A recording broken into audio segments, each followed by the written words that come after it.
I'm Mrs. Wray, and I'm going to read Chapter 13, Helping Hands.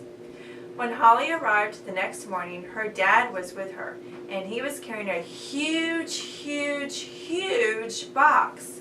Slow down, Simon rushed up and asked, "What's that?" Soon, Holly and Mr. Hanson were surrounded by curious classmates. "Please, class, let Mr. Hanson get through so he can put the box down," Mrs. Brisbane said. They backed away, and Mr. Hanson set the box down on a table that Mrs. Brisbane had cleared for him. "But what is it?" Simon asked. "It's a present for the whole class," Holly said, "and I made it. And we're going to wait until everyone is here before we open it," Mrs. Brisbane said. Simon and the others groaned. "We'll have to wait forever for Harry." Harry and Simon were good friends, but Simon got annoyed when Harry was late, which was often. All my classmates were eager to find out what was in the box. Even though I thought I knew what it was, I couldn't wait to see it either. Thankfully, by the time the bell rang, Harry was in his chair. After Mrs. Brisbane took attendance, she said, "Class, Holly has brought something special for everyone. I'll let her tell you about it." Holly stood next to the box on the table. "I wanted to make each of you a gift to celebrate the season, but I ended up making one gift for the whole class." "Open it already, please," Simon said. Holly carefully lifted the big lid, and my classmates gasped. "It's a gingerbread house, and I made it myself. Well, with some help from my mom." "Wow, can we eat it?" Thomas asked. Holly looked horrified. "No. Mom sprayed something on it that would keep it from spoiling. It's not good to eat." "There'll be no nibbling, class. Besides, we wouldn't want anything to ruin this beautiful house," Mrs. Brisbane said. "You did a wonderful job. Can we see it closer?" Rolling Rosie asked. Mrs. Brisbane said that the students could come closer, but you must be very careful not to touch the house or shake the table. When they moved up, my friends blocked my view. "I'd like a better look too," I squeaked, but I'm sure no one heard me over all the talking. Boing! Og splashed wildly into his tank. "I want to live there," Kelsey said, leaning in. "Me too," Tall Paul agreed. "It reminds me of the witch's house in Hansel and Gretel," Phoebe said, "but much nicer." "There's a card that goes with it," Holly said. "It says, 'To all my friends in room 26 from Holly.'" "Thanks, Holly," Rosie said. "Thanks," all my friends chimed in. "Could you tell us how you made it, Holly?" Mrs. Brisbane asked. "Og, I wish I could get a better look," I squeaked. "Boing, boing, boing," Og agreed. I climbed all the way up to the tippy top of my cage and got a glimpse of the little house. It looked sweet, sweet, sweet. "My mom and I made the gingerbread," Holly explained. "Then we cut it in different shapes. We followed a pattern my dad made. Then we put it all together using icing as the glue." "Yum," Rosie said. "I needed my mom and dad to help with that. Then I put the icing on the roof and put cookies on it to look like, what do you call those? Shingles," Mrs. Brisbane said. "Then I put all kinds of candy all over the house with the candy canes on the chimney and around the door," Holly continued. "Oh, and there are chocolate drops," Harry said. Kelsey pointed to something. "And candy cane trees with gumdrops hanging from them." By this time, my friends were leaning over the little house. Mrs. Brisbane asked them to step back and not touch the table. "After all, Holly worked hard on this," she said. Everybody moved back while they admired the house. "I like the licorice stick fence," Small Paul said. "I like the cotton candy smoke coming out of the chimney," Phoebe said. They stood silently for a moment. Then Simon pointed and said, "Oh, look in the house." He leaned forward and pointed. "A gingerbread man." "Where?" my friend shouted. My whiskers wiggled with excitement, but my excitement turned to shock when all at once my friends leaned forward to get a closer look. "Stop!" Mrs. Brisbane shouted, but it was too late. The table shook, the little house swayed from one side to the other, and then crash! The gingerbread house collapsed into a heap. "Og, it's fallen to pieces," I squeaked to my neighbor. "Screet, screet," he replied. That's the sound that he only makes in case of an emergency. Og was right. This was definitely an emergency. "Oh no," Holly moaned. "No!" Mrs. Brisbane made everyone stand back. "Stay calm, everyone."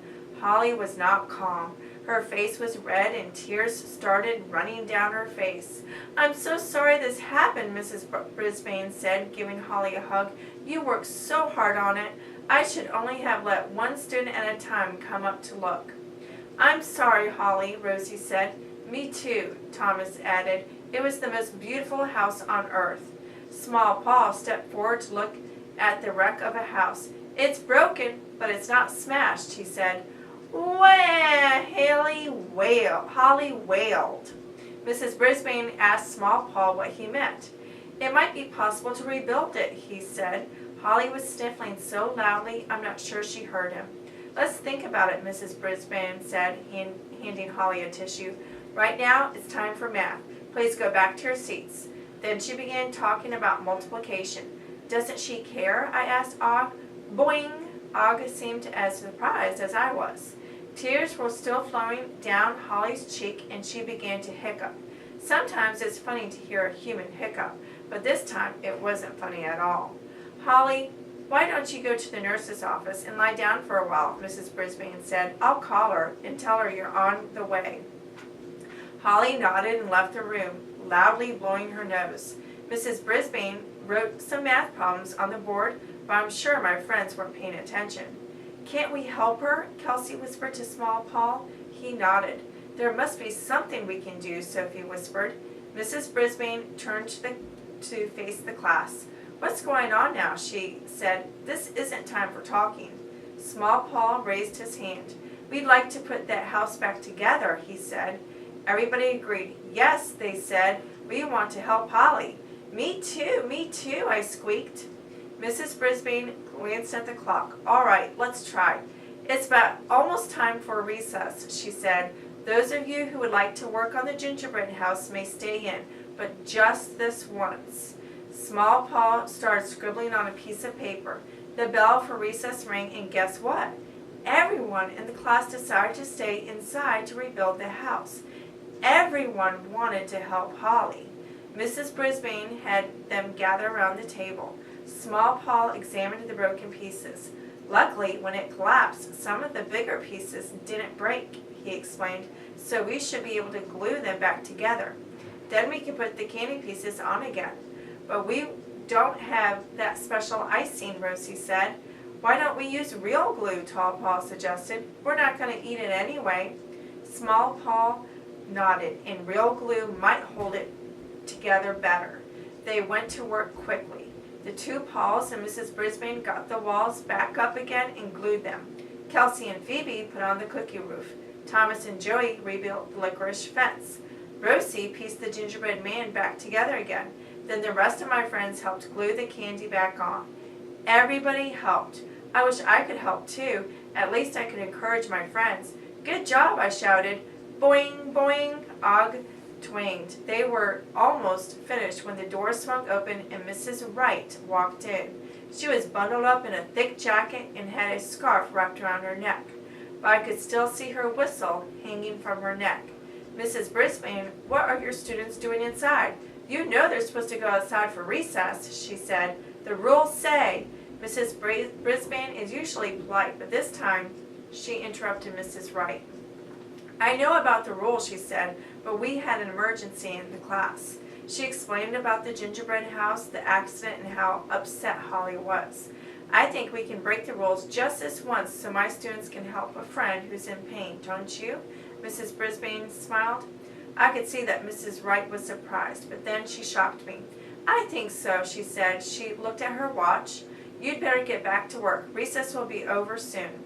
And she left without blowing her whistle even once. By the time the bell rang, the house was put back together again. To squeak the truth, it didn't look quite the same. Even from the cage, I could see that it was a little crooked.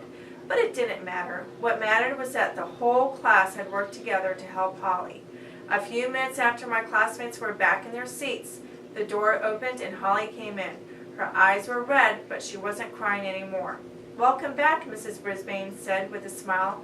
"We have a little surprise for you." She pointed at the gingerbread house. Holly's eyes were wide, and she hurried to the table. "But who?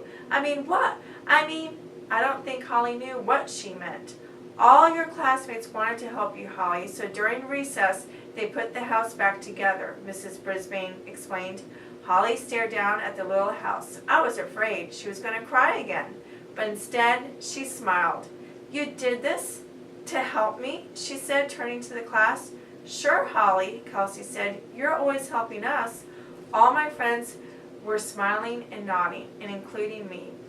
"You gave your friends a gift," Mrs. Brisbane said, "and they gave you a gift back." "Thank you," Holly said. I had a warm feeling from the ends of my whiskers to the tip of my tail. Humphrey's Winter Wonderings. I wonder if a gingerbread man puts a cookie sheet on his bed.